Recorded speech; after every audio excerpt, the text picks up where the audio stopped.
Estás escuchando Segunda Mañana por NTV Radio. Y la pandemia llevó a implementar la modalidad de trabajo a distancia. Muchos de nosotros tuvimos que obligatoriamente utilizarla y de a poco las empresas empezaron a organizarse en torno a ello. Ahora, y luego de casi ya un año de cuarentena, este tipo de producción se convirtió en ley que va a implementarse a partir de abril. Para saber de qué se trata, qué es la ley de teletrabajo, en qué consiste, en línea con nosotros está el doctor Osvaldo Egui. Muy buenos días, Osvaldo, ¿cómo estás? Bienvenido nuevamente a Segunda Mañana. ¿Cómo te va, Cris? Buen día para vos, para todos los oyentes. Buen día. Bueno, este tema ya te lo había adelantado por teléfono, ya más o menos intercambiamos un par de palabras con esto, pero quisiera que la gente pudiera escucharte y que nos cuentes de qué se trata la ley de teletrabajo, a quiénes ampara realmente.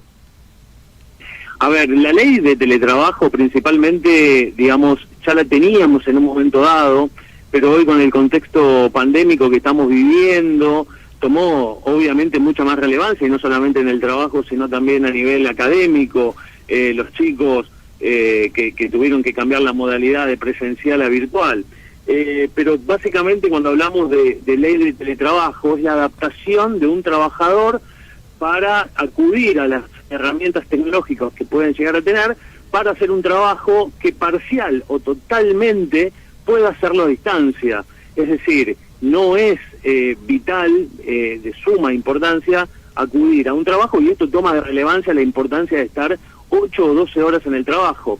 Obviamente que esto no aplica a personas que por su nivel de trabajo, su característica particular del trabajo, no lo podrían hacer desde la casa, es decir, Policía Federal, cuerpos de seguridad, enfermeros, bueno, los trabajadores esenciales que deben estar presentes en el lugar de trabajo y que tantos meses hemos escuchado como trabajadores esenciales. Ahora, fuera de esto, aquellos administrativos o que tengan la posibilidad de tener las herramientas tecnológicas lo podrán hacer desde su casa total o parcialmente. Ahora, también implica un montón de análisis posterior en esta ley que como toda ley trae aparejado en el análisis, ¿no? ¿Quién debe proveer las herramientas tecnológicas? ¿Cuándo uno tiene el derecho a la famosa desconexión? ¿Cuántos son las horas? El refrigerio, los accidentes dentro del lugar de trabajo, porque en definitiva estamos hablando de nuestra propia casa.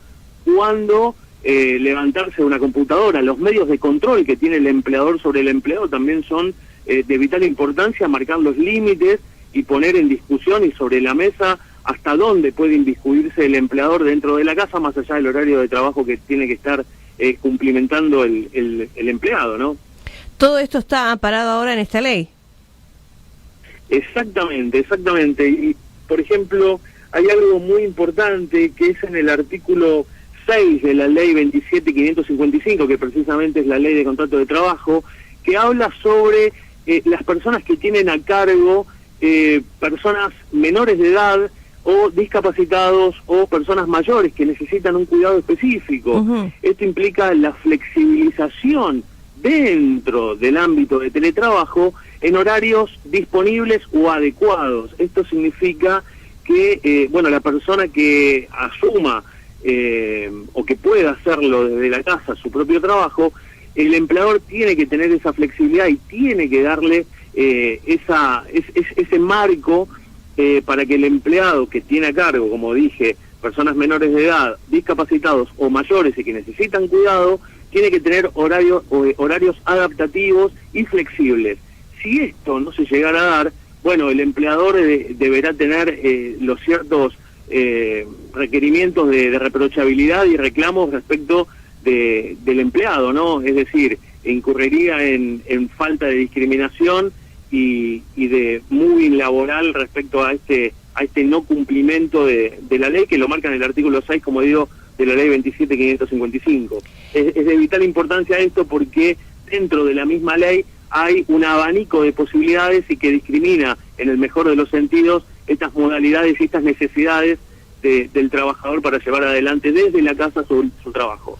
Es decir, lo podemos entablar como que en vez de cumplimentar cierto horario, se podría establecer como el cumplimiento de objetivos más allá del horario que pueda llegar a cumplir, atendiendo las necesidades propias de cada trabajador. Y todo esto que está reglamentado dentro de la ley de trabajo, ¿es obligatorio para todos los que tengan este tipo de trabajo, o alguna empresa puede implementarlo a medias o no, o tomar su propia decisión teniendo en base a esta ley de trabajo?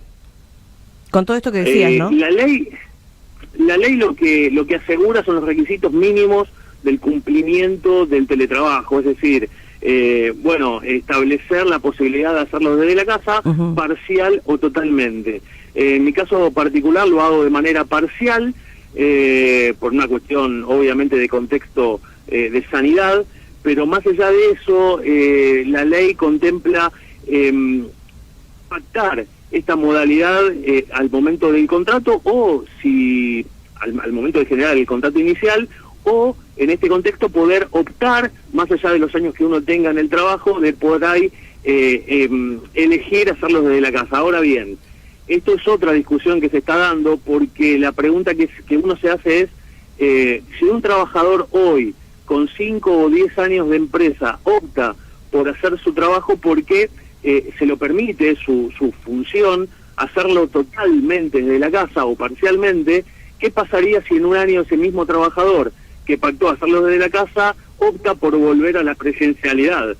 Entonces, también habría que verlo desde ese lugar. El empleador no se podría, negar a esto, si bien es un acuerdo de voluntades, pero no puede someter al empleado a elegir y quedarse perpetuamente en una modalidad, porque en definitiva son opciones que el empleado tiene, y que mientras que cumpla su función y cumpla los requerimientos del empleador, estaría dentro de la ley cumplimentando lo que le marca su propio empleador. Y no habría riesgo de despido, porque también esto tiene que entrar ahí en la ley para la seguridad. No.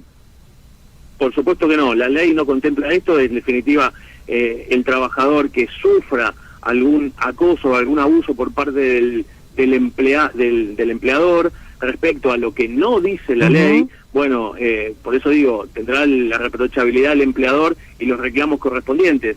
Digo, si bien no hay un despido, puede haber un despido, como decimos nosotros los abogados, indirecto, es decir, generar ciertos obstáculos para el empleado para que no pueda desempeñarse como debe, y esto inevitablemente va a llevar a un reclamo prejudicial y luego judicial como corresponde. Pero en definitiva la ley no contempla los despidos. Sí hay cierta discusión sobre estas características que había mencionado con anterioridad, digo, los accidentes de trabajo, el tema de la desconexión, el tema de no responder llamados, porque, a ver, particularmente lo cuento como experiencia personal, mi horario de trabajo son 8 horas, pero tal vez recibo un llamado a las 11 de la noche y aplico el derecho a la desconexión. Ahora, si eso me va a traer una represalia por no haber contestado un llamado que para el empleador puede ser urgente y no haberlo resuelto en tiempo y forma y haberme enterado a las 8 de la mañana del otro día, esto tampoco puede acarrear un problema, más allá de que pueda existir algún caso en particular, que los hay. Claro, los límites, ¿no? Los límites del teletrabajo, del régimen de este tipo de trabajo, ¿no? Exactamente. Digamos, son límites y son fronteras muy difíciles por el interés de estar... ¿Me escuchás, Cris? Sí, te escucho.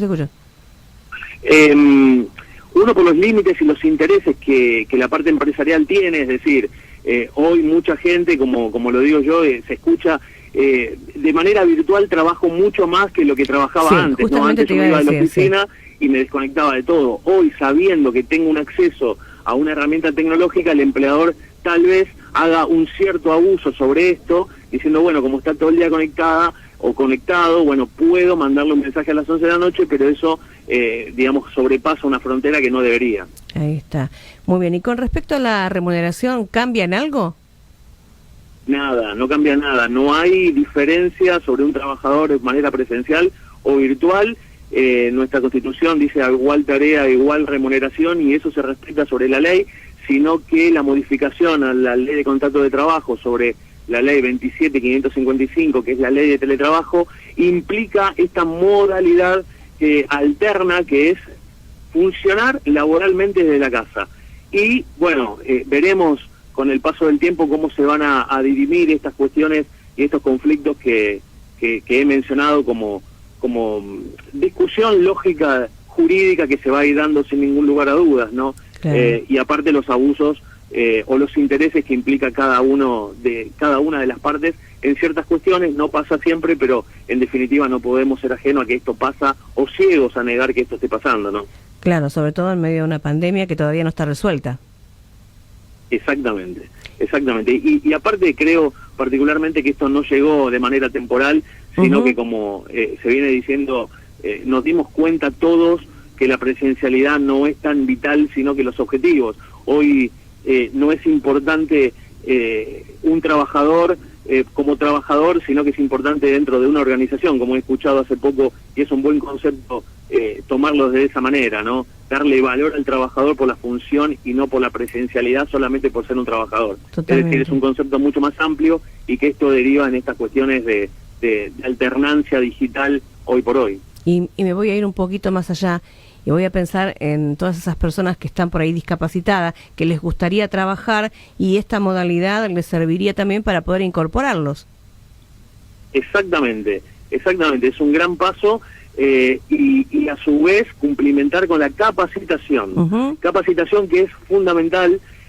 Como miembro de la Comisión de Discapacidad del Colegio Público de Abogados de la Capital Federal, se brega permanentemente con la capacitación para la integración de las personas con discapacidad en el ámbito laboral. Imaginemos que el 4% del cupo del recurso humano de cada empresa no está cubierto y es lo que marca la ley. Y eso también es un abuso, más allá de hoy tener muchas más facilidades de las personas que padecen alguna alguna limitación física o mental respecto de esto, que a su vez obviamente tienen el derecho como cualquiera a poder elegir y a poder ser parte y miembro de una organización, como digo, y darle el valor que se merecen, ¿no? Osvaldo, me quedé pensando en otro tema, ¿no? Dentro de este tema, los accidentes de trabajo. ¿Qué dice la ley? ¿Ampara al empleado con cobertura total, como siempre, de parte del empleador, o es 50 y 50 por trabajar en su hogar? ¿Cómo es? A ver, bueno, eso es lo que se va a dirimir a futuro, ¿no? Porque en este abanico, sí, en este abanico de posibilidades, bueno, los accidentes de trabajo se dan dentro del ámbito de trabajo, yendo al trabajo o volviendo del trabajo. Ahora, si nosotros pensamos que en un contexto pandémico donde nosotros no salimos de nuestro hogar y estamos trabajando, es decir, nuestro hogar se convierte en una oficina, es decir, hay un mix. ¿Qué pasaría si yo me voy a la cocina y me quemo haciéndome un café? Digo, ¿dónde entraría? O me caigo. Sí. Me caigo, me voy a bañar. 5 minutos me voy a bañar porque me bajó la presión, pero estoy en horario de trabajo. Digo, a ver, ¿cómo controlaría el empleador mi permanencia frente a una PC dentro del horario de trabajo? Digo, a mí particularmente no lo veo viable, ni me gustaría que me ponga el empleador una cámara dentro de mi hogar para controlar si estoy frente a la PC o no. Digo, tengo prohibido levantarme a la cocina de mi propia casa para hacerme un café porque estoy en horario de trabajo. ¿Cómo va a ser ese control? ¿Cómo va a ser el accidente de trabajo? Se eliminará de una responsabilidad contractual, se eliminarán el pago indemnizatorio por ART y demás, o se pagará un seguro cada empleado para trabajar en su propia casa. Digo, habrá que ver cuáles son esas lagunas jurídicas que se van a dar en el futuro y cómo se va a resolver judicialmente. Sí, yo creo que se judicializa y si es que esto permanentemente se empieza a dar. Yo creo que lo más acertado sería un seguro donde el empleador cubra el 50% y el 50% restante le quedaría al empleado. Me parece a mí que sería lo más acertado y más justo para las dos partes. Por otro lado, porque también está las herramientas que utiliza el empleado dentro de su hogar, la computadora, todo lo que tenga que ver con electricidad, wifi y todo eso, supongamos que hay un corte de luz y la computadora caput. Y entonces, ¿quién se hace cargo con esa herramienta de laburo? Es todo un tema, ¿no? Sí, las roturas, los costos de luz, los costos de electricidad que tiene que afrontar. Digo, A ver, ¿por qué? Una de las preguntas que a mí me surge es ¿por qué tengo que usar mi herramienta particular para trabajar? Digo, el empleador se va a hacer cargo de brindarme una PC con los costos elevados que hoy tienen, bueno, estos artefactos. Estamos hablando de una PC medianamente buena, estamos arriba de 200.000 pesos. Sí. Entonces, digo, ¿quién hace el gasto? ¿Quién hace el gasto de luz? ¿Cómo discriminar ese gasto de luz, ¿no? ¿Qué fue para el trabajo y qué fue para mi hogar? ¡Qué lío! Es un mix bastante complicado, claro. Entonces eso se va dando dentro de lo que es la justicia, bueno, los reclamos correspondientes que veremos a futuro, ¿no? Claro. Por eso te preguntaba hoy si es obligatorio o es optativo para el empleador utilizar esta modalidad. Porque hay que ver si dentro del análisis le conviene o no. Claro, exactamente.